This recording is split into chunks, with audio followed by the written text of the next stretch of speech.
guys, this is Lala Legacy, and welcome back to another episode of Coming Out on Top. We are now in Slurpy's route, whom we have been calling Fromp for a while. But for this route, I changed his name back to Slurpy, so let's get to it, I guess. I had skipped to the first choice that we can get in his route, or that's actually important. I have it skipping, so yeah, we're gonna skip it till like after he talks with his mom and stuff, or his parents and whatnot, cause we don't need to see all that again. So, I don't feel up to it. Let's just kick it here tonight. No, I want to stay in. Okay. So, I bet it's nice being a simple creature with simple tastes. Okay, whatever. We're just gonna read from here. As you wash up in the bathroom, you notice something that's rolled its way to the bottom of the sink. You pick it up. It's a tube of lube. It's probably Ian's. Ew, are you kidding? Leave it there. You return to your bedroom. You collapse into bed. What a night. What now? We're gonna sleep like an angel. You close your eyes, feeling the cool embrace of your sheets. Monday. In the morning, you and Ian walk to campus together. How'd it go with Zoe last night? Awful, we're still together. Her move's coming up. I just know I'm gonna be hauling her giant-ass armoire up a flight of stairs. So I hear you didn't end up going out to that bar last night. Oh, that. Well, it felt like too much too soon. Well, that's understandable, especially since Penny's got absolutely zero game. But don't sweat it, I've got enough for both of us, buddy. My winging skills are legendary. Well, there's my building. Enjoy anatomy. I know you'll ace the intro course. But if you need any help, I've still got my notes from freshman year. Wait a second, didn't you barely pass that class? I got a C+. Newsflash, that's passing, plus a side order of awesome. I think I'll be okay. Oh, so Mr. Rhodesby Scholar is too good for my secondhand notes. Look at me, I'm Phil Matthews. My GPA is over 2.0. I'm somebody special. Well, let me tell you something, buddy. While I may not be a member of the intellectual elite, Ian, I'm an English tutor. I help ESL students conjugate verbs. I'm not ashamed of being a salt-of-the-earth American. See these hands? Calloused and rough from years of honest physical labor. You're a part-time barista. You know what burns more than hot coffee? The scolding words of privilege to working-class ears. Later, Ian. You head to your class. You take a seat at the back of the lecture hall and open your laptop. This lower division course should be a cakewalk. Scheduling conflicts have caused you to skip it for the past 3 years. Admittedly, you're stoked about taking the class now, since unlike most of the stressed-out freshmen and sophomores around you, you'll be able to sit back and relax. The lecture hall begins to fill up. You can hear a couple of students whispering next to you. Freshmen. Funny, now that you're a senior, they look so young. You hear the kid behind you mutter, I hear this guy is supposed to be really good. The girl next to him snorts, Please, how good can a boring old anatomy class be? Just then, the door behind you swings open and a man walks past you towards the lectern. The girl snickers. Holy shit, I take that back. I'm definitely going to office hours this semester. Hi, class, I'm Professor Davies. I'm a new professor here at Orland. Meh. I thought we'd start our intro to human anatomy with a question. Who here has ever broken a bone? Professor Davies begins his lecture. Despite the dry subject, he gets the class laughing. Davies is an engaging speaker. You suspect you're going to enjoy this class. Stepping out of the lecture hall, a flash of light nearly blinds you. Hi, Penny. There you are. Okay, it doesn't matter. I guess. Yeah, no. Please, can we beta test another time? Oh, all right. Just remember, as my lead beta tester, you'll get access to the pro version of tanning spray as soon as it's available. And here I thought the light version was good enough for little old me. You look a little pale here. I'm gonna up the saturation by 150%. By the way, fanboy, you missed out. Great marathon. Yeah, total bummer I missed it. Well, you're in luck. I was gonna start part 2 tonight. You should join me. Oh man, I've got so much homework. We just started school. Well, my anatomy professor just piled it on like you wouldn't believe. And then there's Slurpy. He's still adjusting to life now that I'm back in school. Gotta ease that transition. After all, long-distance moves are among the leading causes of goldfish depression. Is this straight from the pamphlet they gave you at the pet store? No, it's actually from goldfishworld.com's recent article on raising an ascendant caricis. A what? You wouldn't understand, Penny. You'll spend the next few days listening to your professors introduce themselves and their subjects. Thursday. At noon, Penny meets you on the south side of campus. So, should we head to the cafe for lunch? Hold that thought, Phil. Take a moment and get a whiff of that spring air. Romance is all around us. All I smell is dank weed. And Ian's feet after he borrowed my shoes. See, Phil, here's the deal. Filbert's kind of shy, but otherwise a really sweet guy. He's just misunderstood, just like you always claim to be. Filbert? Who the heck is Filbert? My cousin. I'll be picking him up at the airport next week. I'm thinking we could all have brunch together. You guys are going to get along so well. Penny, you know as much as I value our friendship, your gene pool scares the bejesus out of me. Stop trying to set me up. Hey, relax. I was joking. No, you weren't. You're right. I wasn't. I'm just asking you to hang out with. No. But no. Fine. Let's go grab lunch, Mr. Cranky Pants. I hope Ian saved us something good today. Open until 2 in the morning, JoJo's Cafe is a popular spot for all-nighters, students busy cramming for finals, and students pretending to be cramming while actually checking out other students. Ian works here as a barista. You and Penny come every Tuesday for the student-priced otter special. Ian greets you as soon as you enter. Guys, I have awesome news. You got into that research program in South America? No, dude. I just got dumped before I had to help Zoe move. Well, congrats. Couldn't have happened to a more deserving guy. I need you guys to do me a favor, though. Zoe wants to drop off a couple of my things this afternoon. But I'm stuck here working till 8. Will either of you be at the apartment around 5? You'll have to ask Phil. My comp's got some virus, so I gotta get to the lab early tonight before the pervert making the porn game gets there. Phil? Buddy, you'll be there around 5, right? No. You know, maybe I have something to do. Maybe I've got a life. Did you ever think of that? Not really, no. Honestly, I can't say I have either. I hate you guys. No offense, but you hardly go anywhere, dude. Ooh, maybe Phil's got a hot date. Well, no. But maybe I'm busy. My time's valuable too, you know. All right, whoa, easy, cowboy. I'll just have Zoe drop my things off some other time then. You know, if I do get into that grad program, you totally have to visit me and spend a few weeks down there. You, me, South America, it's gonna be amazing.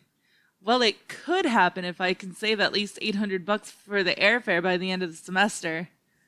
The invitation is open to you as well, Miss Zuckerberg, though there won't be any Wi-Fi where we're going. A month in the rainforest with you, Ian. I predict within 2 days a trip of macaws will be ransoming you for a bushel of bananas. Thanks, but no thanks. Only 1 bushel? That's fucked up. Personally, I'd say you're worth at least 2 bushels. All right, enough chit-chat, you monkeys. I'm starving. Let's see the special. Later. You're walking towards the kitchen for some water when Ian calls you from his room. Dude, I didn't mean to imply that you were a loser earlier. I know you have a life. You've got your own, thing going on. You've always been your own person, never chased trends, never cared about what others... Okay, thanks, Ian. But anyway, it's over, man. Me and Zoe broke it off for good. Congratulations, it's a major step. Right? Hey, it's been a big week for you too. I suppose it has. By the way, have you told your parents yet? No.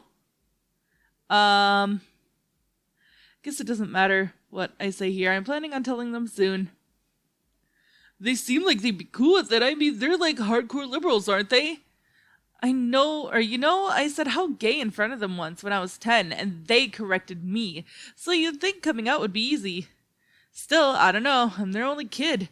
I don't know why, but I think they've got some vision of me and my perfect future in their heads. Wife, kids. It's been weird. I know I shouldn't be, but I'm freaking out about it. Yeah, I get it. It's scary, dude, no matter how cool they are. It's your mom and dad. I mean, I've run this scenario in my head 100 times already. I keep telling myself they'll be cool. But you just never know, and maybe I'm overthinking this like I tend to, but the timing has to be right. The words have to be right. I want everything to be right. Sure, it's an uncomfortable situation to begin with. I mean, whoever has to talk about sexuality with their parental units otherwise? Sorry, dude. Yeah, and I have it easier than most. I'm just, not 100% certain about how they'll react. Yeah, totally. The people closest to you can be full of surprises. You sigh. Hey, I'm here for support if you need me. Thanks, man. I appreciate it. Friday. After a long day of classes, you come home to an empty apartment. Penny's at the lab. Ian's working at the cafe. Maybe you'll have some leftover pizza, watch a little TV, hit the shower. It's your mom. Mom? Phil, where have you been, sweetie? We didn't get your Sunday call. It's been over a week since we talked. We've been worried about you. Yeah, tell them, I guess. You take a deep breath. You can hear your heart pounding in your ears. It'll be cool, or it'll be okay. They're cool. They'll understand. Even if they don't, they'll just eventually, they love you. What is this, sweetie? Your hands start shaking. You nearly drop the phone. Mom, I need to tell you something. The both of you. Phil, is something wrong? Are you okay? No, yes, okay, whatever. Look, I'm gay. You're gay? Yes. Oh, Phil! I wish I could hug my little baby so hard right now. I'm so glad you told us. You're okay with this? Of course. What sort of people do you think we are? We don't care. We love you. Why would such a little detail make a difference? Besides, having a gay son is what having a lesbian daughter was in the 90s. So hip. Wait till I tell that Margaret. Ooh, she'll be so steamed. What? I'm kidding. Your mom could tell those jokes, right? What about Dad? He's okay with this? Stanley, our son is gay. Your father says... Hang on. He's talking to me. You know how I can't concentrate with both of you talking to me at once. Your father says, well, he says he knows someone with a gay son your age. Oh? Oh boy. The 411, Stanley. Your father says this young man is in med school, doesn't smoke, and drives a hybrid. Mom. Nothing wrong with a doctor, right? Everyone wants to marry a doctor. Marry? I haven't even dated yet.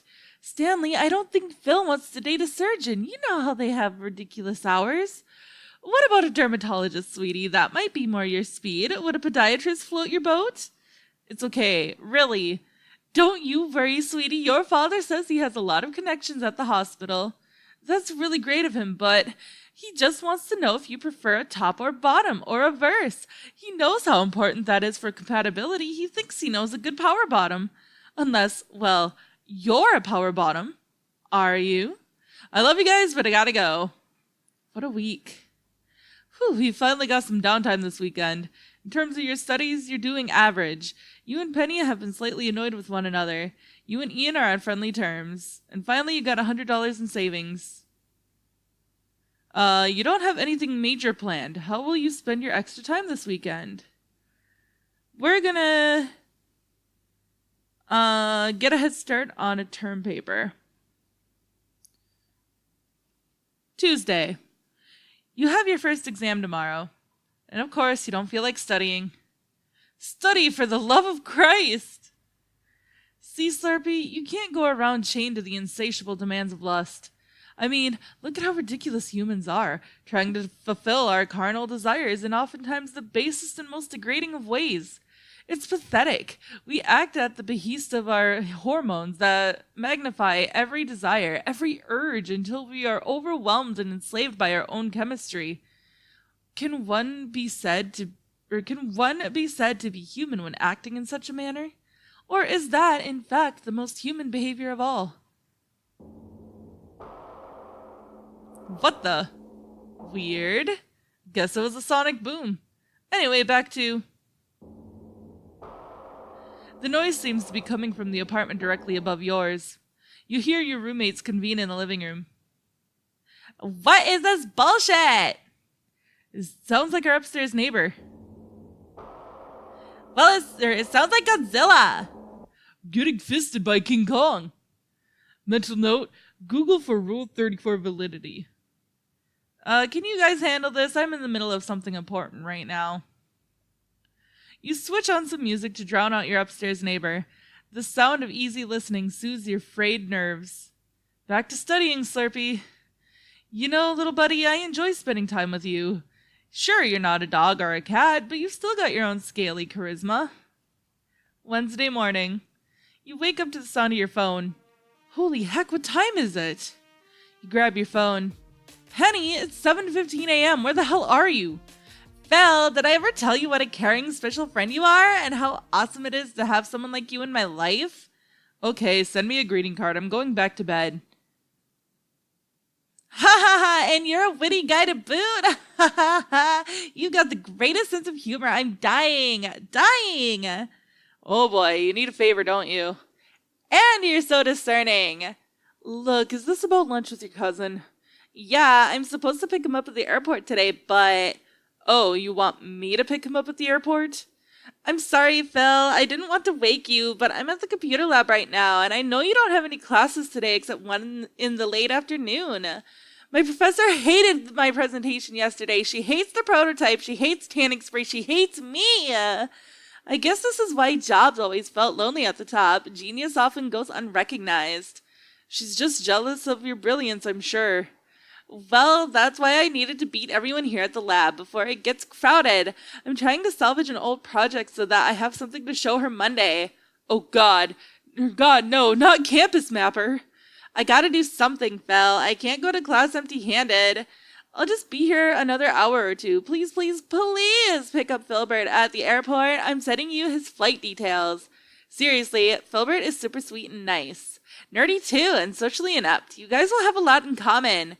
Penny, I swear, I feel like this is all a ruse. Oh sure, just throw any two gay guys together, they'll be dating in no time. That's extremely presumptuous. Phil! What? You just gave me an idea! Oh no. I know what my project's going to be. Oh my god. I gotta get to work right away. Phil, will you please go pick up Filbert? You know who loves getting up at the crack of dawn? Ian. All right, forget I asked. I just hope Ian doesn't get the departure and arrival gates mixed up.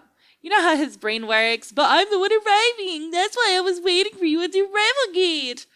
I think that's actually correct, Penny. Sort of. What? Oh, dang.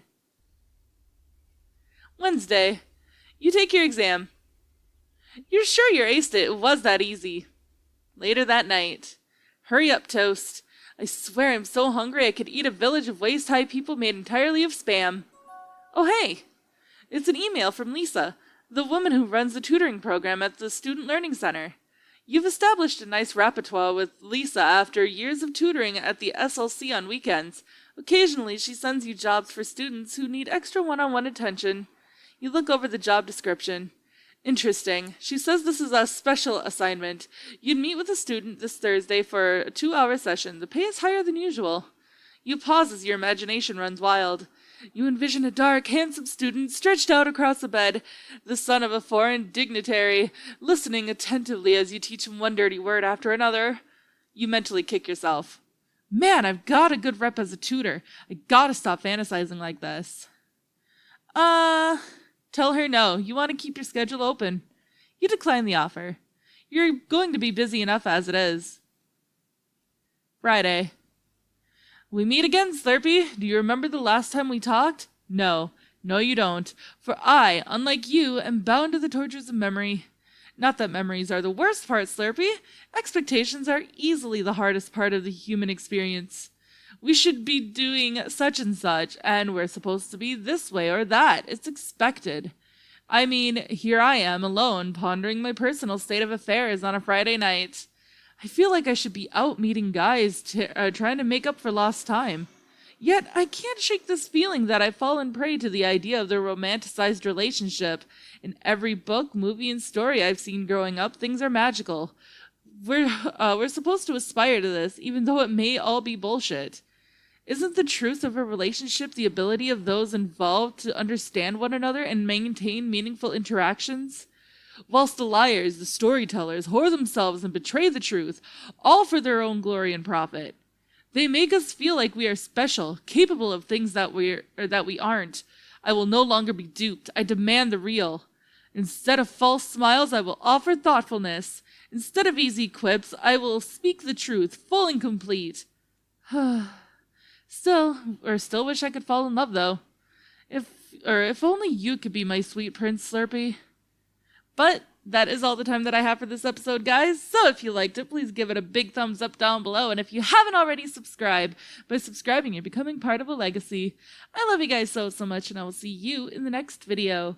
Bye-bye!